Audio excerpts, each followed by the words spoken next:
Fala BioVibes, hoje a aula é sobre bioenergética, é sobre a energia que eu, você e que todas as pessoas e as formas de vida nesse planeta utilizam.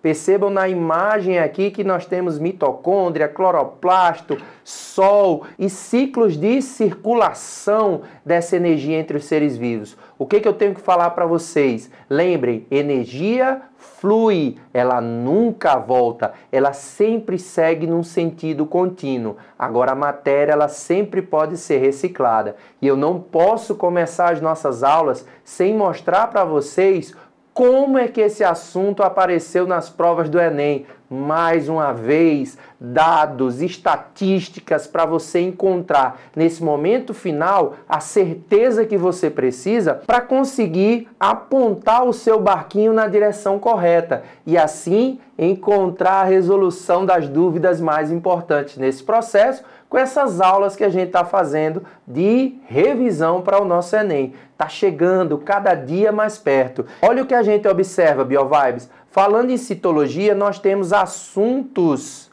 tá, muito presentes na prova. E aqui na parte de fisiologia, nós vamos encontrar questões envolvendo conhecimentos de metabolismo energético. Então, bora comigo dar uma revisada nesse processo? Vamos lá, chega, corre!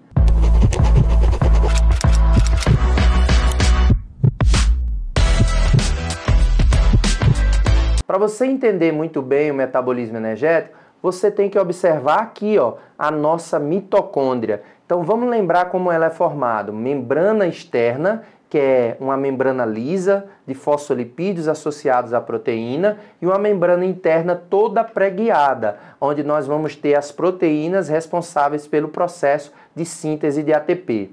Nós temos dentro um líquido chamado de matriz mitocondrial, onde ocorrem reações químicas. Então vamos lá.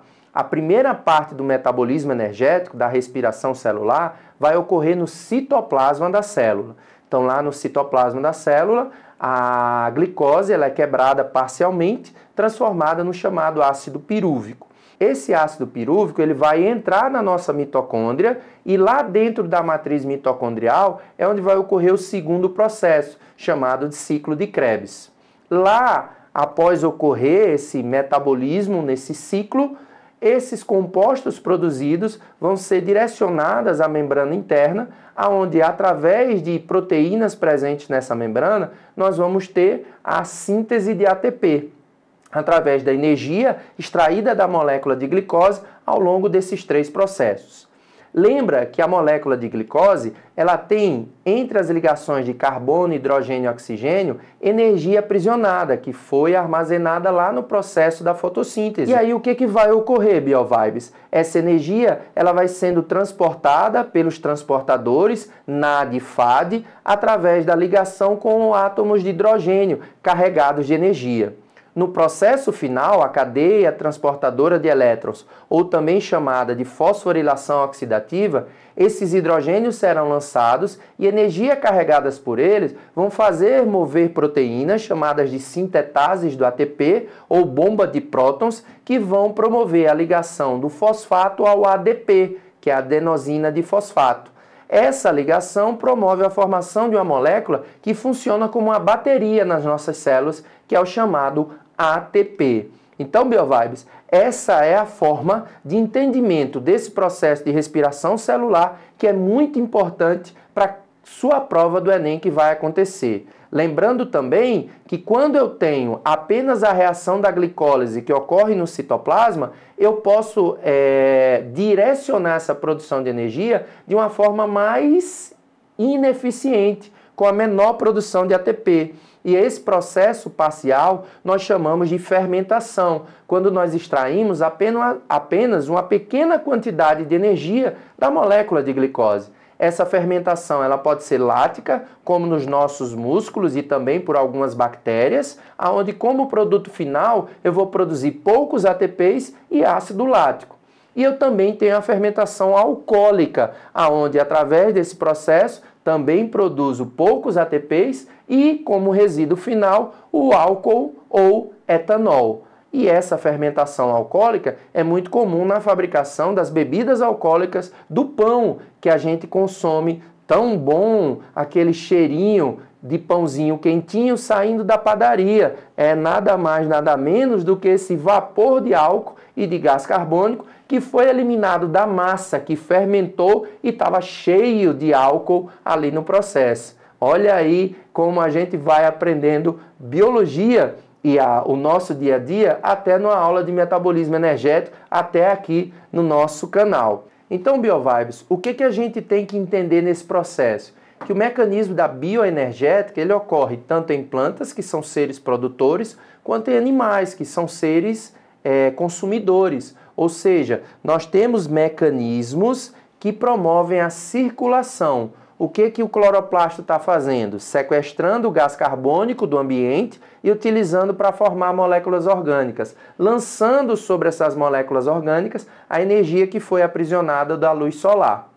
A mitocôndria, por sua vez, pega o oxigênio do ambiente e joga esse oxigênio para promover a extração da energia total da molécula de glicose produzida lá na fotossíntese pelos cloroplastos.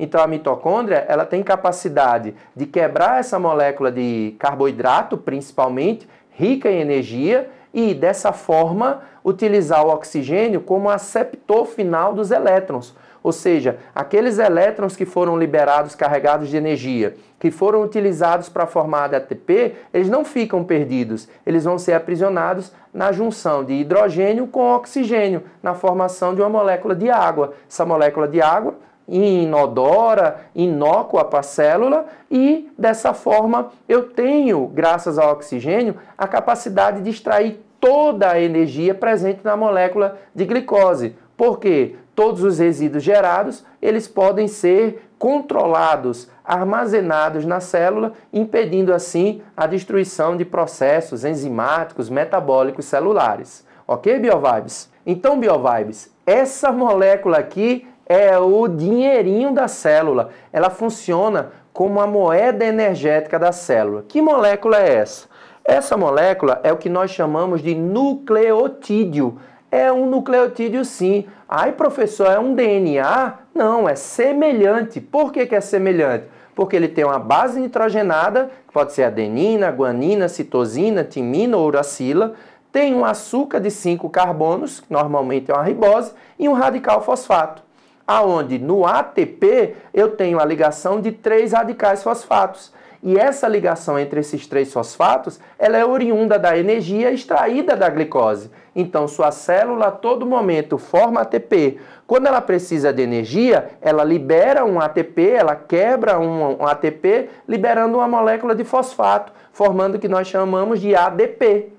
Esse ADP, ele pode o quê? Ser reconstituído novamente em ATP, quando a célula precisa e extrai energia da glicose. Então a célula fica nesse ciclo contínuo. ATP, ADP, ADP, ATP, ATP, ADP. Ou seja, quando eu quebro moléculas orgânicas e libero energia, eu fixo uma molécula de fosfato, formando o ATP no ADP. Ou seja, quando eu quebro uma molécula de carboidrato, eu libero energia para ligar um fosfato a uma molécula de ADP, formando o ATP. Quando uma célula precisa de energia, ela libera um fosfato, quebra essa ligação, transformando em ADP, molécula pobre em energia. E através dessa quebra, dessa liberação de um fosfato, eu tenho energia suficiente para o metabolismo celular. Então essa molécula é muito importante, ela é como uma bateria, ela está sempre sendo carregada na célula a todo momento que os carboidratos, que as moléculas energéticas estão sendo quebradas. Então você tem aí toda a composição do ATP que é importante para o entendimento desse metabolismo energético, ok? Então vamos aqui representar como é que acontece a primeira etapa desse processo de respiração. Acompanhe aí. Eu tenho a glicose, molécula de 6 carbonos, entrando dentro da célula. E como eu falei, ela vai ser quebrada em 2 moléculas de 3 carbonos, o chamado piruvato. Esse piruvato ele tem 2 caminhos. Ou ele segue para a fermentação alcoólica ou lática, ou ele entra para dentro da mitocôndria, no caso dos indivíduos eucariotos, que têm células dotadas de quê? dotadas de mitocôndria, indivíduos multicelulares, como a espécie humana. E aí esse piruvato será convertido em acetil e entra no ciclo de Krebs, aonde daí vão ser extraídas moléculas energéticas para a cadeia respiratória, onde nós teremos a fosforilação oxidativa também, gerando a formação de ATPs. Tá certo? Então, isso é muito importante e aí nós chegamos ao resumo da nossa respiração aeróbica que acontece na mitocôndria. Como eu falei para vocês, nutrientes energéticos e a mitocôndria são extremamente importantes para que eu possa extrair energia dessas moléculas e dessa forma produzir o quê? Olha aqui do meu lado, moléculas de ATP. Então vamos ver um resumão de tudo que eu falei para vocês? Me acompanha aí agora. Olha o resumo de todo o processo. Então olha aí o resumão de tudo que eu falei para vocês. Aqui do meu lado você está vendo a representação da mitocôndria. Então é muito importante você entender essas vias mais do que decorar nomes. Esses nomes não são importantes para que você decore. Muitos professores bioquímicos não sabem desses nomes como um todo. Nós não decoramos. Por quê? Porque quando a gente precisa, a gente vai lá e encontra esse nome. É mais importante entender a fisiologia, o processo de como funciona. Então você está vendo claramente o quê? Que nós temos a entrada da molécula de glicose no citosol, no citoplasma, quebra parcial dessa molécula, participação do ciclo de Krebs e cadeia respiratória ou fosforilação oxidativa, gerando moléculas de ATP, algo em torno de 33 a 34 moléculas, porque é a soma das que são produzidas na cadeia respiratória, no ciclo de Krebs e também na glicólise. Vamos fechar com uma questão bem legal para a gente entender esse processo? Então, Enem 2019. O 2,4 dinitrofenol é conhecido como desacoplador da cadeia de elétrons na mitocôndria, etapa final do processo do metabolismo energético, e apresenta um efeito emagrecedor. Contudo, por ser perigoso e pela ocorrência de casos letais, seu uso como medicamento é proibido em diversos países, inclusive no Brasil. Na mitocôndria, essa substância captura no espaço intermembranas, espaço entre a membrana externa e a membrana interna, prótons de H+, provenientes da atividade das proteínas da cadeia respiratória. Lembrem-se que os prótons de H+, são oriundos da quebra da molécula de glicose que ocorreu na glicólise e no ciclo de Krebs. E eles estão carregados de energia que vão lançar na cadeia respiratória ou fosforilação oxidativa para formar ATP, retornando-os à matriz mitocondrial, ou seja, impede a produção de energia. Assim, esses prótons não passam pelo transporte enzimático na membrana interna. O efeito emagrecedor desse composto está relacionado à obstrução da cadeia respiratória, resultando em maior consumo celular de ácidos graxos, bloqueio das reações do ciclo de Krebs, resultando em maior gasto celular de energia, diminuição da produção de acetil-CoA, que é o composto produzido no início do ciclo de Krebs, depois da glicólise, resultando em um maior gasto celular de piruvato, inibição da glicólise de ATP, resultando em um maior gasto celular de nutrientes, ou redução na produção de ATP, resultando em maior gasto celular de nutrientes. Ou seja, o efeito emagrecedor é que ele impede a síntese de ATP.